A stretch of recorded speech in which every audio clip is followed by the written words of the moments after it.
السلام علیکم ورحمۃ اللہ وبرکاتہ۔ عزیز طلبہ و طالبات، سوال نمبر 4 عائلی زندگی والے چیپٹر کا ہم پڑھتے ہیں۔ یونیک نوٹس میں میرے پاس پیج نمبر 144 ہے۔ دیکھیے، اولاد کے حقوق و فرائض کے بارے میں آپ کیا جانتے ہیں؟ جواب: اولاد کے حقوق یعنی والدین کے فرائض۔ اسلام میں والدین اس بات کے پابند ہیں کہ وہ اپنی اولاد کی اچھی پرورش تربیت کریں، ان کی تمام جائز ضروریات پوری کریں۔ اسلام کے حقوق مختصر طور پر یہ ہیں: دوزخ سے بچاؤ۔ اللہ تعالیٰ فرماتے ہیں یا ایھا الذین آمنوا قوا انفسکم واہلیکم نارا، اہل ایمان اپنے آپ کو اور اپنے اہل خانہ کو دوزخ سے بچاؤ۔ تحفظ حیات۔ اسلام سے قبل عرب مفلسی کے خوف سے اور اس جھوٹے غرور کے باعث کہ کوئی ہمارا داماد نہ بن جائے اپنی لڑکیوں کو زندہ درگور کر دیتے تھے۔ قرآن پاک نے انہیں اس برے عمل سے منع فرمایا کہ چنانچہ آگے خود قرآن کریم کی آیت آ رہی ہے وَلَا تَقْتُلُوا أَوْلَادَكُمْ خَشْيَةَ إِمْلَاقٍ نَحْنُ نَرْزُقُهُمْ وَإِيَّاكُمْ إِنَّ قَتْلَهُمْ كَانَ خِطْئًا كَبِيرًا۔ اور اپنی اولاد کو غربت کے ڈر سے قتل نہ کرو کہ جو ہمارے معاشی حالات خراب ہو جائیں گے یا ہمارے معاشی حالات ٹھیک نہیں ہے تو قتل نہیں کرنا چاہیے۔ اس آیت کی اور بھی تفسیر ہے، تو یہ جو کلاس میں انشاءاللہ آپ لوگ آئیں گے تو پھر آپ کی وضاحت مزید کر دی جائے گی۔ یہ قتل نہ کا خشیت املاق کی اور بہت ساری صورتیں ہیں، وہ بعد میں وضاحت کے ساتھ بتا دی جائیں گی۔ ہم انہیں بھی رزق دیتے ہیں، یعنی دیکھیں عجیب نقطہ بیان کیا یہاں پر، نحن نرزقہم وإیاکم، کہ اللہ تعالیٰ فرماتے ہیں اپنے بچوں کو قتل نہ کرو۔ ابھی اس بچوں کے قتل کی بہت ساری صورتیں ہیں، ایک تو یہ ہے کہ پیدا ہونے کے بعد ان کو قتل کر دیا جائے، اور بھی اس کی صورتیں ہیں۔ تو اپنے بچوں کو قتل نہ کرو رزق کے خوف سے۔ اللہ تعالیٰ فرماتے ہیں ہم ان بچوں کو بھی رزق دیتے ہیں اور تمہیں بھی دیتے ہیں۔ تو اللہ تعالیٰ نے پہلے ان بچوں کا ذکر کیا ہے، تو لہذا کہ ہر کوئی اپنا رزق لے کر کے آتا ہے، ہر کوئی اپنے رزق ہی کھاتا ہے، کسی کا کوئی ایک لقمہ بھی نہیں کھاتا۔ ان قتلہم کان خطأ کبیرا، بے شک ان کو قتل کرنا بہت بڑا گناہ ہے۔ اللہ تعالیٰ نے لڑکیوں کو زندہ درگور کرنے کی مذمت میں فرمایا وَإِذَا الْمَوْءُودَةُ سُئِلَتْ بِأَيِّ ذَنبٍ قُتِلَتْ، اور جب زندہ دفن کی جانے لڑکی سے پوچھا جائے گا کہ وہ کس جرم میں قتل ہوئی، قیامت کے دن سوال ہوگا۔ احادیث رسول صلی اللہ علیہ وسلم، حضرت عبداللہ بن مسعود رضی اللہ تعالیٰ عنہ کہتے ہیں کہ آپ صلی اللہ علیہ وسلم سے پوچھا گیا کہ سب سے بڑا گناہ کون سا ہے؟ فرمایا شرک۔ پھر کون سا گناہ؟ فرمایا والدین کی نافرمانی۔ عرض کیا اس کے بعد ارشاد ہوا اپنی اولاد کو اس خوف سے قتل کرنا کہ بڑی ہو کر تیرے ساتھ شریک طعام ہوگی، تیرے ساتھ کھانا کھائے گی، اس کی ضروریات پوری کرنے پڑیں گی۔ آپ صلی اللہ علیہ وسلم عورتوں سے جن امور پر جن باتوں پر بیعت لیا کرتے تھے ان میں سے ایک بات یہ بھی ہوتی تھی کہ اپنی اولاد کو قتل نہیں کریں گی۔ اور اس کے بعد ہے عقیقہ۔ یہ جو ہیڈنگ ہے عقیقہ اور ختنہ، بچے کی پیدائش پر سب سے پہلا کام یہ ہے کہ اسے نہلا دھلا کر دائیں کان میں اذان بائیں کان میں اقامت کی جائے، پھر اسے گھٹی دی جائے اور برکت کی دعا مانگی جائے۔ 7ویں روز عقیقہ لڑکے کی طرف سے 2 اور لڑکی کی طرف سے 1 بکرا ذبح کر کے گوشت تقسیم کیا اور خیرات کیا جائے۔ اس کا اچھا نام رکھا جائے، سر کے بال اتار کر ان کے وزن کے برابر چاندی صدقہ کی جائے۔ تو یہ جو ہے تعلیم ہے، اور یہ یاد رکھنا چاہیے کہ یہ مستحب عمل ہے، ضروری نہیں ہے کوئی شخص کرتا ہے تو فائدہ ہے۔ حدیث میں آتا ہے کہ بچہ جب پیدا ہوتا ہے تو بہت ساری بلاؤں نے اس کو گھیرا ہوا ہوتا ہے، جب اس کا عقیقہ کر دیا جاتا ہے تو بلائیں ٹل جاتی ہیں اور بچے کی نشو و نما خوب اچھی طرح ہو جاتی ہے۔ آگے رضاعت کا معنی دودھ پلانا، اس کی مدت 2 سال ہے۔ قرآن میں ارشاد ہے مائیں اپنے بچوں کو پورے 2 سال دودھ پلائیں۔ یہ حکم اس لیے ہے، یہ حکم اس کے لیے ہے جو پوری مدت دودھ پلائے، اور دودھ پلانے والی ماؤں کا خرچہ حسب دستور باپ کے ذمہ ہے۔ تو یہاں پر اس کا مفہوم یہی ہے کہ 2 سال تک مائیں جو ہے اپنے بچوں کو دودھ پلا سکتی ہیں، 2 سال سے زیادہ بچوں کو دودھ پلانا جائز نہیں ہے، لیکن یہ 2 سال زیادہ سے زیادہ حد ہے، اگر کوئی کم پلاتا ہے تب کوئی حرج نہیں ہے۔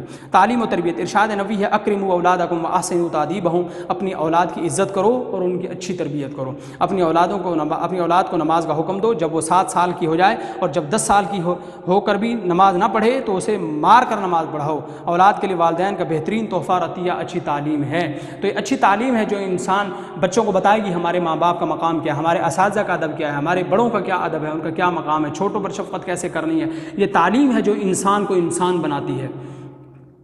تو محبت، اور اگر تعلیم اگر نہ ہو انسان کے پاس پیسہ آ جائے، مالدار بن جائے، تو انسان پر غرور، گھمنڈ، تکبر اور بہت ساری بیماریاں وجود میں آ جاتی ہیں۔ لیکن اگر انسان کے پاس پیسے کے ساتھ ساتھ تعلیم بھی ہو تو انسان عاجز اور انکساری کے ساتھ زندگی گزارتا ہے۔ وہ ہر ایک کے ساتھ اپنے پیسے پر غرور نہیں کرتا، اپنی دولت کے نشے میں چور نہیں ہو جاتا، بلکہ وہ پھر بھی ادب اور احترام کے ساتھ جو ہے لوگوں کے ساتھ پیش آتا ہے، ادب کی نظر سے دوسروں کو دیکھتا ہے۔ محبت و شفقت، اولاد کے ساتھ محبت و شفقت کا سلوک کرنا چاہیے۔ آپ صلی اللہ علیہ وسلم اپنی نواسی امامہ رضی اللہ عنہا جو آپ کی بڑی صاحبزادی حضرت زینب کی بیٹی تھیں کو گھر میں اور کبھی مسجد میں اٹھائے پھرتے تھے. وہ نماز کی حالت میں آپ کی ٹانگوں میں سے گزر جاتی, کبھی کندھوں پر چڑھ جاتی. اگر آپ صلی اللہ علیہ وسلم اطمینان سے نماز پڑھتے رہتے, مگر آپ صلی اللہ علیہ وسلم نماز اطمینان سے پڑھتے رہتے. نماز میں انہیں قیام میں اٹھا لیتے, رکوع و سجود میں جاتے تو زمین پر بٹھا دیتے.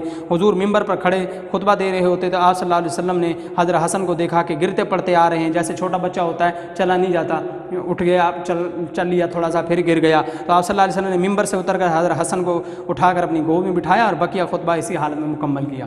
تو یہ بچوں کے ساتھ شفقت کا درس دیا جا رہا ہے کہ اپنی اولاد کے ساتھ حسن سلوک سے محبت سے پیش آنا چاہیے.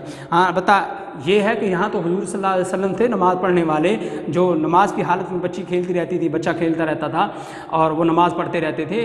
ہمارا ایمان اس قدر کامل نہیں ہے, جب بچہ ہمارے ساتھ اوپر چڑھے گا نیچے سے گزرے گا تو ہمیں نماز کا ہوش ہی نہیں ہوگا. اس لیے ہمارے لیے یہ حکم نہیں ہے.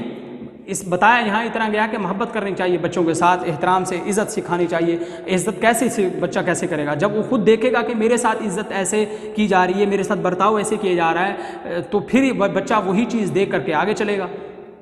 آپ صلی اللہ علیہ وسلم کا ارشاد ہے کہ بچے تو اللہ کے باغ کے پھول ہیں. عدل و مساوات, اولاد کے ساتھ عدل و مساوات کا برتاؤ ہونا چاہیے. خاص طور پر لڑکوں کو لڑکیوں سے برتر نہیں سمجھنا چاہیے. اولاد میں فرق اور امتیاز کرنا ظلم ہے. ایک دفعہ ایک صحابی نے اپنے ایک بیٹے کو ایک غلام تحفے میں دیا اور چاہا کہ حضور کی اس میں گواہی ہو جائے. حضور نے پوچھا کیا تم نے اپنے سب بچوں کو ایک غلام دیا؟ عرض کیا نہیں. فرمایا تمہیں اس ظلم کا گواہ نہیں بن سکتا. یہاں پر بات ہے یہ کہ خاص طور پر لڑکوں لڑکیوں سے برتر نہیں سمجھنا چاہیے, لڑکوں کو لڑکیوں سے. تو یہ بالکل جو ہمارے معاشرے میں یہ بھی خامی ہے کہ لڑکوں کو لڑکیوں سے افضل سمجھا جاتا ہے. تو اصل میں پہلے بتا چکا, قرآن و سنت کی تعلیم معیار تقویٰ ہے کہ جو سب سے زیادہ متقی پرہیزگار ہے اللہ کے ہاں تو وہ افضل ہے. باقی گھریلو نظام کے اندر جو ہے لڑکے لڑکیاں سب برابر ہیں. ہاں وہ چیزیں جن میں اللہ تعالیٰ نے کمی زیادتی فرمائی ہے, محبت سب کو برابر دینی چاہیے, حقوق سب کو جتنے قرآن و سنت نے بیان کیے ہیں سب کو برابر دینے چاہیے. لیکن ایسا نہیں ہونا چاہیے کہ حقوق جو ہے صرف لڑکوں کے پورے کیے جائیں, لڑکیوں کو دور رکھ دیے جائیں. عموماً ہمارے ہم معاشرے میں جو وراثت کے مسائل ہیں ان میں لڑکیوں کو حصہ نہیں دیا جاتا, تو یہ بہت بڑا ظلم ہے. اور حدیث میں آتا ہے کہ جس نے ایک بالشت بھی کسی کی زمین دبا لی تو اس کو جو ہے سخت ترین عذاب دیا جائے گا. تو اس لیے ہمیں اس سے بچنا چاہیے. نکاح شادی, جو جوان اولاد کے لیے اچھا رشتہ تلاش کرنا اور ان کا نکاح کرنا بھی اولاد کا حق اور والدین کی ذمہ داری ہے. آپ صلی اللہ علیہ وسلم نے فرمایا کہ 3 چیزوں میں تاخیر جائز نہیں ہے. فرض نماز جب اس کا وقت ہو جائے, جب فرض نماز کا وقت ہو گیا تو نماز فوراً پڑھو. جنازہ جب وہ سامنے ہو, جب جنازہ ہو جائے سامنے آ جائے تو جنازہ پڑھو.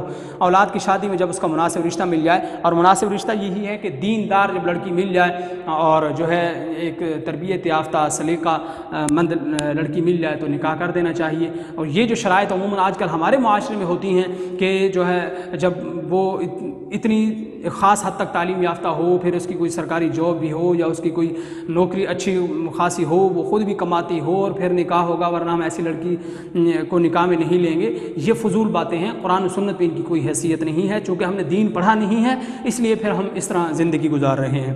اولاد کی رضامندی, فرمان رسول, عورت خواہ بیوہ ہو یا کنواری, اس کا نکاح اس وقت تک نہیں ہو سکتا جب تک اس کی رضامندی حاصل نہ کر لی جائے. ایک کنواری لڑکی نے حضور صلی اللہ علیہ وسلم کی خدمت میں حاضر ہو کر عرض کیا کہ اس کے باپ نے اس کا نکاح کر دیا ہے, حالانکہ وہ اس پر خوش نہیں ہے. آپ صلی اللہ علیہ وسلم لڑکی کو اختیار دے دیا کہ وہ نکاح قائم رکھے یا فسخ کر دے, یعنی ختم کر دے. یہاں پر اس کا مفہوم سمجھ لیں آپ. اس کے علاوہ اور بھی بہت ساری حدیثیں ہیں, صرف یہ حدیث نہیں ہے اس سلسلے میں کہ اگر کوئی جو ہے اس سلسلے میں والدین کے ساتھ ہی چلنا چاہیے, والدین سے ہٹ کر ایسا کوئی کام نہیں کرنا چاہیے. دیکھیے یہ ساری باتیں خرافات عموماً تب وجود میں آتی ہیں کہ جب ہم قرآن و سنت سے ہٹ کر اپنی زندگی گزارتے ہیں, تو پھر یہ مسائل بڑھتے ہیں. والدین کی رضامندی نہ ہونا, ان سے پوچھنا نہ پوچھنا, یہ مسائل پھر وجود میں آتے ہیں. بہرحال اس کی وضاحت ہے, یہ پھر کلاس میں جب بچے آئیں گے تو انشاءاللہ آپ اپنے متعلق آپ ٹیچر سے پوچھ لیں گی, اور انشاءاللہ بچے جب یہاں موجود ہوں گے تو ان کو بھی وضاحت کر دی جائے گی. یہ مسائل ایسے ہیں کہ جہاں پر اصل تو یہ تھا کہ بچے یہاں پر ہوتے, ان کے سوالوں کے جواب بھی ان کو دیے جاتے, اور ان کی مزید بہت ساری وضاحت ایسی ہے جو میں نے چھوڑ دی ہے تو وہ بھی ان کے سامنے آ جاتی. تو عزیز طلبہ, یہ سوال نمبر 4 کا آپ کے سامنے جو حصہ آ چکا ہے, آپ نے اس کو اچھی طرح یاد کر لینا ہے. 9 ہیڈنگ ہے, آپ نے اس کو اچھی طرح یاد کرنا ہے. یہی ہیڈنگ آگے بھی آئیں گی اگلے چیپٹر کے اندر. اگر آپ یہاں یاد کر لیں گے یہی سوال تو آگے جا کے آپ کو یاد نہیں کرنے پڑیں گے, اس لیے آپ کو یہاں ہی اس کو اچھی طرح یاد کر لیں. السلام علیکم و رحمۃ اللہ وبرکاتہ.